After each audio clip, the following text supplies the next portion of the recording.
नमस्ते मित्रांनो. तर आज मी तुमच्यासमोर घेऊन येत आहे एक नवीन कविता, जिचं शीर्षक आहे पंती नको पण वंशाला दिवा हवा.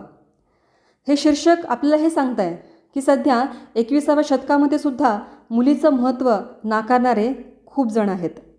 आणि त्यामुळेच आपल्या या रोजच्या रहाटगाड्यामध्ये, रोजच्या आयुष्यामध्ये आपण पाहतो आहे की मुलीला दुय्यम स्थान मिळतं आहे. तर ही कविता जी आहे, ह्या कवितेमध्ये एका आईच्या पोटातील गर्भ, तो गर्भ म्हणजे तिथे मुलगी असं आपण इमॅजिन करूया. आणि हा गर्भ जन्माला यायच्या अगोदरच तिच्या आईला असं म्हणत असतो की आई, माझ्या अगोदर तुला मुलीच झाल्या, प्रत्येक वेळेस तू चाचण्या केल्यास, तुला मुलगीच होती आहे, यावेळेस तू माझी हत्या करू नकोस आणि माझ्यासहित तू तुझा जीवही घेऊ नकोस. तर हा संवाद जो आहे तो कवितेच्या माध्यमातून तुम्ही आता ऐका. तर आपण आता जास्त वेळ न दवडता कवितेला सुरुवात करूया. आई, तू म्हटली होतीस ना की मी झाल्यावर तू माझे खूप लाड करशील. आई, तू म्हटली होतीस ना की मी झाल्यावर तू माझे खूप लाड करशील, इतके की माझ्यातच तुझी रंगवलेली अनेक स्वप्ने पूर्ण करशील. स्वतःला स्त्रीशक्तीचे रूप मानणारी तू माझ्यामुळे का गं जीव देतेस. स्वतःला स्त्रीशक्तीचे रूप मानणारी तू माझ्यामुळे का गं जीव देतेस.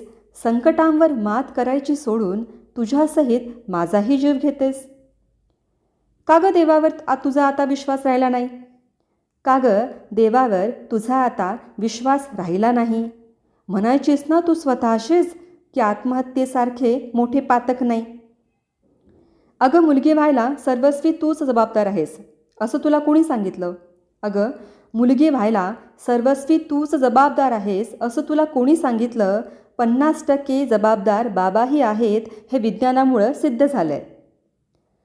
वंशाला दिवा हवा म्हणून तू अनेक नवस सायास केलेस.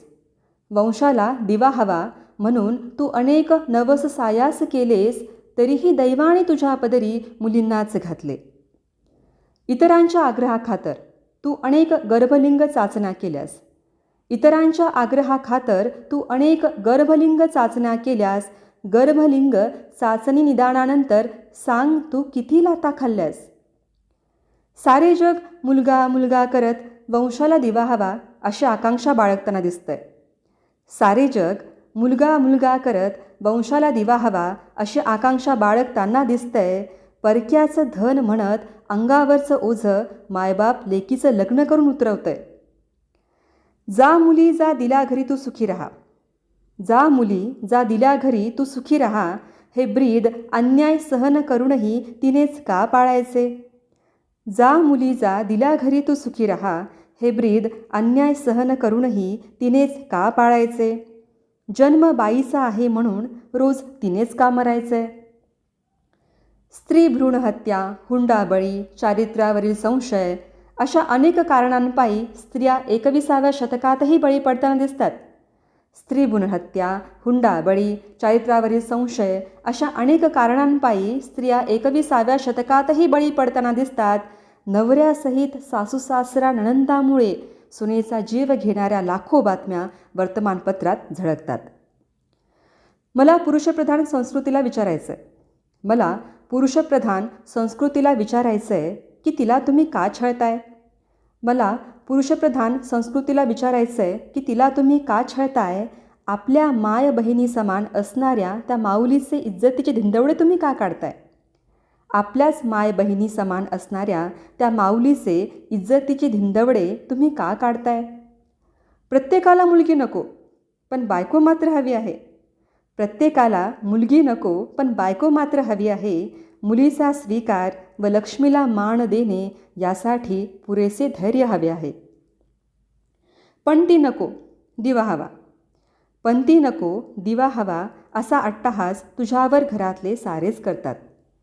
पंती नको दिवा हवा असा अट्टहास तुझ्यावर घरातले सारेच करतात. मुलगी झाल्यावर तुझा छळ का गं ते रोजच करतात. आई, आता मला सगळ्यांना विचारावंसं वाटतंय. आई, आता मला सगळ्यांना विचारावंसं वाटतंय. घरातल्याच पंतीचे अस्तित्व संपवून तुमच्या आयुष्यातील अंधकार मिटणार आहे का. घरातल्याच पंतीचे अस्तित्व संपवून तुमच्या आयुष्यातील अंधकार मिटणार आहे का. भ्रूणासहित स्त्रीचा जीव घेऊन सांगा कोणतं घर सुखी राहणार आहे का. भ्रूणासहित स्त्रीचा जीव घेऊन सांगा कोणतं घर सुखी राहणार आहे का. तर अशी ही कविता होती. आपण असं पाहतोय की सध्या बऱ्याच अशा घटना घडत आहेत की ज्यामध्ये स्त्रीवर अत्याचार होतो आहे, तिचा छळ होतो आहे, सर्वतोपरी होतो आहे. आणि त्यामुळे ती कुठेतरी तिचा आत्मविश्वास गमवत आहे, ती तिचा जीव धोक्यात घालत आहे. तर या कवितेतून मला एकच संदेश द्यायचा आहे, तिचं अस्तित्व तुम्ही नाकारू नका. मुलगी ही लक्ष्मी आहे, सासरकडचीही आहे, माहेरकडचीही आहे. तिच्या अस्तित्वानं तुमच्या घरात काय म्हणू शकतो आपण त्याला की भरभरून असा तुमचा एक भरभराट होऊ शकते. त्यामुळे तिचं अस्तित्व तुम्ही नाकारू नका, तिला मान द्या, सन्मान द्या, हीच पुन्हा एकदा विनंती करते. या अगोदर मी कविता केली होती, तीही तुम्ही ऐकली असेल. त्यामुळे मला असं वाटतं की पुन्हा ही कविता ऐका आणि यातून तुम्ही घरातल्या तुमच्या लक्ष्मीला तिचा आदर करा, मान द्या तिला आणि तिला सुखी ठेवा. हीच या कवितेतून एक विनंती करते. आपण इथेच थांबूया. खूप खूप धन्यवाद.